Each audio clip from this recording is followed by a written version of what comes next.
इस उम्मीद के साथ कि खैरियत से होंगे और इस दुआ के साथ कि हर जगह जहाँ जहाँ जहाँ मुझे देखा जा भी रहा हो नहीं भी देखा जा रहा हो वहाँ खैरियत रहे, आफियत रहे और अल्लाह ताला आप लोगों को तमाम मुश्किलात से निजात दिलाए, आमीन। मैं हूँ नेचुरोपैथ डॉक्टर बिल्किस। आज मैं फील्ड में आई हूँ तो एक ऐसा पौधा जो मुझे पर्सनली बहुत पसंद है, आक का पौधा कैलेट्रोपस। ये वेट रिडक्शन से लेके एस्थमा से लेकर आपको अगर असाबी जोड़ों का दर्द हो, सर में बहुत ज़्यादा खुश्की हो, सारी चीज़ों में आपके लिए बहुत बेनिफिशियल है। तो चलिए चल के देखते हैं इसके रेमेडीज़। तो चलिए शुरू करते हैं हमारी पहली रेमेडी। किसके बारे में? पहले तो मैं आपको बता दूं कि इससे होम्योपैथिक में भी दवा बनती है। आक कैलेट्रोपस का पौधा जो मैंने आपको बताया था बहुत मेडिसिनल वैल्यू रखता है, इसकी बहुत सारी चीज़ें बनती हैं, मगर ये जिसमें चैम्पियन है जिन जिन चीज़ों में, तो वो चीज़ें मैं आपको बताऊंगी। सबसे पहले मैं आपको ये बताऊं कि इसका ऑयल बहुत ज़बरदस्त बनता है। और वो ऑयल किस लिए बनता है? वो ऑयल बनता है पट्ठों की दर्दों के लिए, खिंचाव के लिए, जॉइंट्स पेन के लिए बहुत अच्छे। इसके पत्ते को भी इस्तेमाल करते हैं। तो पहले मैं उन लोगों को, क्योंकि हम जिस दौर में रह रहे हैं, अगर एक बीमारी हो जाती है उसके बाद ना किसी से हिला जाता है, ना बहुत ज़्यादा तकलीफ़ में आ जाती है, तो ये अल्लाह की तरफ से जो एक इनाम है, इसका इस्तेमाल कीजिए। बनाने का तरीका, तेल बनाने का तरीका भी मैं आपको बता देती हूँ, और वैसे भी एक मरहम बना के लपेटते हैं आक के पत्तों का, तो वो भी बता देती हूँ। अच्छा, ध्यान रखिएगा, ये पौधा हर जगह मिलता है। मैं जब अस्करदू गई थी तो अस्करदू में भी ये था, यानी कि ठंड में मिलता है, और जहाँ सहरा है ये वाहिद प्लांट है कि जो मैंने दोनों जगह इसको देखा था। वाहिद नहीं, और भी होंगे, लेकिन ये भी था। अच्छा, मैं आपको ये कहना चाह रही हूँ, कभी भी आप आक का पौधा तोड़े तो दूध इसमें, जब हम इसको तोड़ते हैं तो इसके इधर से हम कहते हैं आक का दूध, ये ना, ये देखिए, ये देखिए गिर रहा है ना। ये वैसे बहुत सारे अमराज में, बॉयल्स वगैरह में इस्तेमाल होता है, लेकिन कहीं कहीं ये स्किन को बहुत ज़्यादा जला देता है, तो इसलिए बर्ड्स वगैरह में इसको थोड़ा डाइल्यूट करके लगाते हैं ताकि स्किन का कलर आ जाए। तो आप जो है ग्लव्स पहन के हमेशा जो है ना इसको तोड़िएगा, क्योंकि ये इतना बेनिफिशियल है। अगर आपने ये पूरी वीडियो देखी तो आपकी ज़िंदगी में जो है ना, जो आप इतनी दर्द हो तो इंसान को कुछ करने का भी दिल नहीं चाहता, और तकालीफ़ में हो, कफ़ हो, बहुत सारी चीज़ों पे है। इसके बाद में मैं आपको बहुत अमेजिंग चीज़ें बनाना बताऊंगी, वो देखिएगा, जो शायद आपने कहीं नहीं देखा होगा। ये मैंने लिए आक के 3 से 4 पत्ते, यहाँ पे इतने ही सूखे हुए, आपने और जिसे तोड़ के, इसमें पानी नहीं होना चाहिए, ठीक है। ये मैंने यहाँ पर लिया है तिल का तेल, तकरीबन आधा पाव, सही आधे पाव तिल के तेल में मैं ये पत्ते डाल दूँगी, ठीक है। इन्फ्यूजन बना लेना है इसका। इसमें सिर्फ अजवाइन डालेंगे हम, तकरीबन 1 टीस्पून, ठीक है।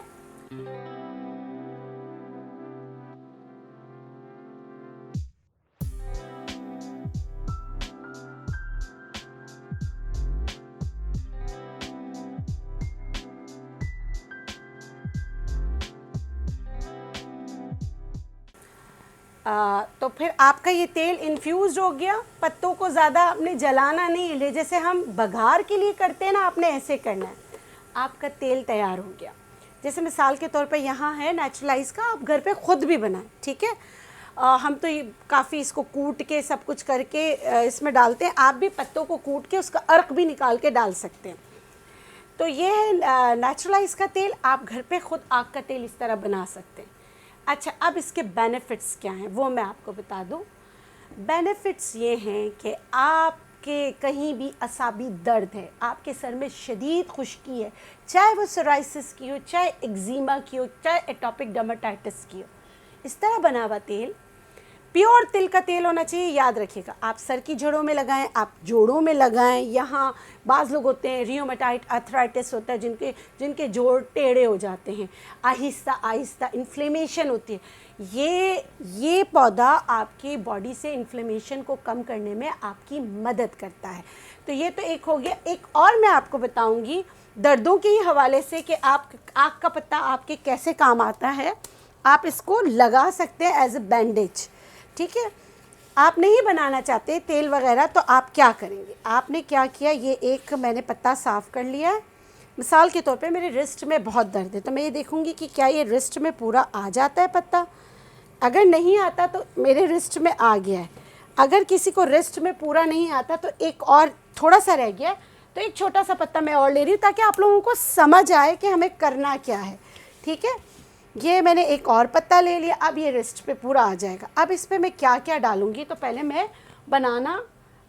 बनाऊँगी वो चीज़ें फिर डालूँगी। मैंने यहाँ क्या किया देखें, जायफल या जायफल, हम कहते हैं जायफल, अच्छा जवत्री, जायफल जवत्री का पीस कर पाउडर बनाया, ये मैं इसमें एक पिंच डाल रही हूँ।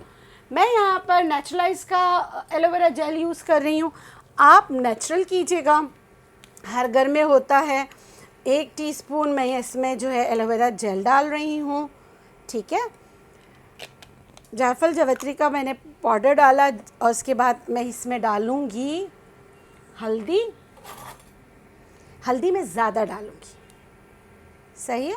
हल्दी मैंने तकरीबन 1 टेबल स्पून भर कर डाली। ये देखिए, इसमें एक और चीज़ मैं मिलाऊंगी, इस डिकॉशन को बनाने के लिए या इस मरहम को बनाने के लिए मैं एक और चीज़ इसमें डालूंगी। वो क्या है, अदरक का जूस। अदरक का जूस भी आपकी इन्फ्लेमेशन को कम करने में आपकी मदद करता है। ये अदरक को पीसा है, थोड़ी देर रखा था ताकि इसका जूस अलग हो जाए। 1 टीस्पून याद रखिएगा, लेकिन अगर आपका कहीं कट लगा हुआ हो तो आपने वो अदरक का जूस इस्तेमाल नहीं करना। अब मैं क्या करूँगी, ये जो पत्ता है इसको मैं थोड़ा सा गरम कर लूँगी। ठीक है, हल्का सा मैंने इधर से गरम किया, हल्का सा इधर से गरम किया, इसी तरह मैंने दोबारा दूसरा पत्ता गरम कर लिया। ठीक है, इसी तरह आप घुटनों पे कर सकते हैं, इसी तरह फ्रोज़न फ्रीज़ हो जाते हैं शोल्डर, आप करके देखिएगा आपको बहुत फ़र्क पड़ेगा। अब ये जो मैंने मरहम बनाया था, 4 चीज़ों का अमेज़ा जो बनाया था, ये मैं इस पे लगाऊंगी। ठीक है, ये देखिए, ये मैं इस पे लगाऊंगी। इस पे लगाने के बाद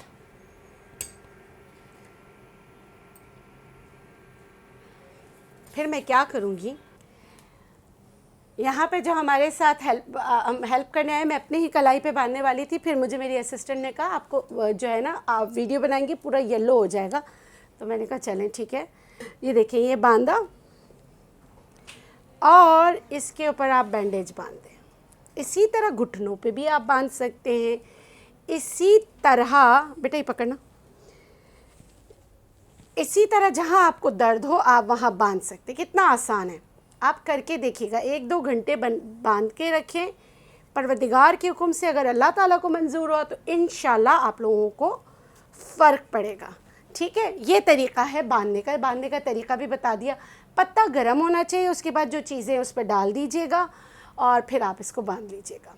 अच्छा, कैलेट्रोपिस यानी आग के पौधे की एक बहुत अच्छी बात है, ये बॉडी को लिफ्ट अप करता है। तो अगर ख़वातीन प्रेगनेंसी के बाद उनकी अगर जैसे पेट लटक जाता है या आप आर्म्स लटक जाते हैं, तो आप जो हमने तरीका बताया है, जैसे ये आग के तेल का तरीका बताया, इसकी आप मसाज करवाएं, इससे आपको बहुत फ़र्क पड़ेगा।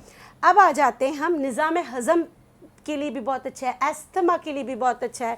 इसके आग के जो फूल होते हैं, ये फूल जो हैं आप तोड़कर, इसका भी तो गुलकंद बनाना बता रही हूँ, वैसे इसको आप तोड़कर पीसकर मतलब तोड़कर इसको सुखा लें। पहले इसको सुखाएंगे, निज़ाम हज़म की जो मैं दवा बता रही हूँ, मैं आपको यहाँ इसकी जेन्युइन शक्ल बता रही थी। सॉरी, मैंने हल्दी का काम किया तो मेरे हाथों पे हल्दी लग गई है, तो ये इनको सुखा लें। अब इनका रेशो मैं आपको बता देती हूँ, काला नमक के साथ मिलाना है, आपकी दवा तैयार हो जाएगी। गैस्ट्राइटिस की दवा, पेट डकारियाँ आती हैं, पेट में कीड़े हैं, उसकी दवा। आपने रेशो लेना है, आपने आग के जो फूल हैं सुखाने के बाद आपने लेना है 20 ग्राम और काला नमक आपने लेना है 30 ग्राम। दोनों को पीस के पाउडर बना के रख लें। खाने का तरीका ये है कि अल्लाह शाफ़ी अल्लाह काफ़ी कह के एक चुटकी, पहले एक चुटकी से शुरू करेंगे, एक चुटकी खानों के बाद खा लीजिए, उसके बाद आप ये चुटकी बढ़ा सकते हैं। तो ये रेमेडी आप कीजिएगा, बहुत सारे अमराज में ये आपको बहुत ज़्यादा फ़ायदा देगा। अब कुछ लोग कहेंगे कि हमें मतलब कि ब्लड प्रेशर है तो काला नमक इसमें ज़्यादा होगा, रेशियो यही रखना है। फिर अगर ब्लड प्रेशर है तो इसमें आप जो है ना लाइम जो है ना नींबू डाल सकते हैं, अगर आपका पेट बर्दाश्त कर सकता है तो। अगर नहीं कर सकता तो कोई मसला नहीं है। एक और रेमेडी बता रही हूँ, ये रेमेडी तमाम चीज़ों के लिए, अगर आपको जोड़ों में दर्द है, अगर आपको एस्थमा है, अगर आपको ड्राई कफ नहीं जा रही, अगर आपको वैसी कफ नहीं जा रही, तो ये कीजिएगा, इससे आपको बहुत फ़र्क पड़ेगा। करना क्या है, मैंने आपको गुलकंद बनाने का तरीका बताया है। इसी तरह जो है आग के जो फूल हैं उनका भी गुलकंद बनता है। उनका गुलकंद बनाने का बहुत आसान तरीका है। आपने रेशो सुन लीजिएगा, 20 ग्राम आपने फूल लेने हैं तो 30 ग्राम आपने चीनी लेनी है, यानी कि चीनी का रेशो ज़्यादा होगा। सही है, आपने फूल लिए और आप प्लीज़ ये वाला चीज़ ना, ये आप नाप तोल के कीजिएगा। सही है, इसी रेशियो से आपने करना है। 20 ग्राम तो कोई भी नहीं बनाएगा, 200 ग्राम आपने ये लिया तो 300 ग्राम आप जो है ना चीनी ले लें। बनाने का तरीका मैं आपको बता देती हूँ। ये मैंने फूल डाले, इसमें फिर चीनी भर भर के डालूँगी, फिर मैं फूल डालूँगी, फिर मैं चीनी डालूँगी। रेशो आपने पहले बना के रख लिया है, 200 ग्राम्स और 300 ग्राम्स, 300 ग्राम्स चीनी और 200 ग्राम्स जो है ना आपने आग के फूल लेने। इसी तरह आप इसको पूरा जार भर लीजिए और इसको एयर टाइट करके आप रख दीजिए। जल्दी बनाना चाहे तो धूप में रख दीजिए, नहीं तो घर में रख दीजिएगा, तो 10-15 दिन में इसका गुलकंद तैयार हो जाएगा।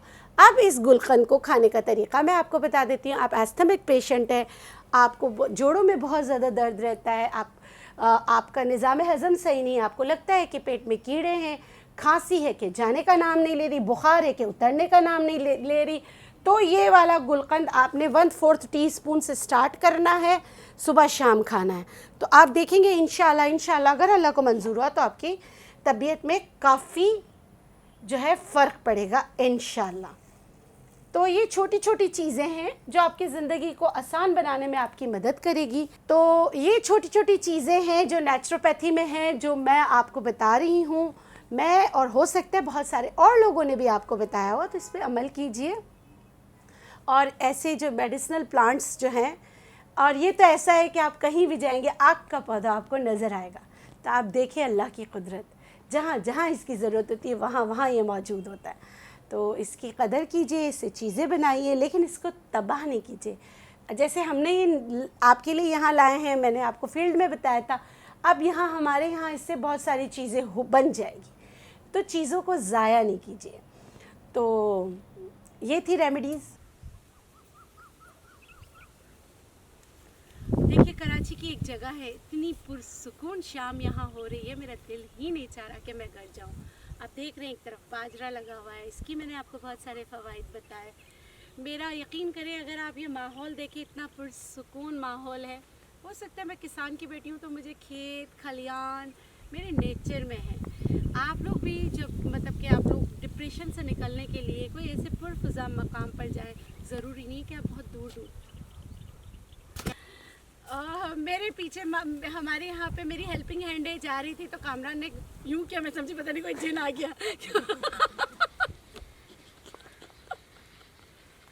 बस इस उम्मीद, इस दुआओं के साथ कि आप लोग सब खैर खैरियत से रहें, तो मुझे दीजिए इजाज़त। इंशाल्लाह इसी तरह हम और आप मिलते रहेंगे, एक दूसरे से सीखते रहेंगे, और जो है ये कारवां चलता रहेगा। अल्लाह हाफ़िज़। मज़ीद वीडियोस देखने के लिए हमारे चैनल को सब्सक्राइब कीजिए और बेल आइकन को प्रेस कीजिए, ताकि हमारी हर न्यू वीडियो की नोटिफिकेशन आपको मिलती रहे।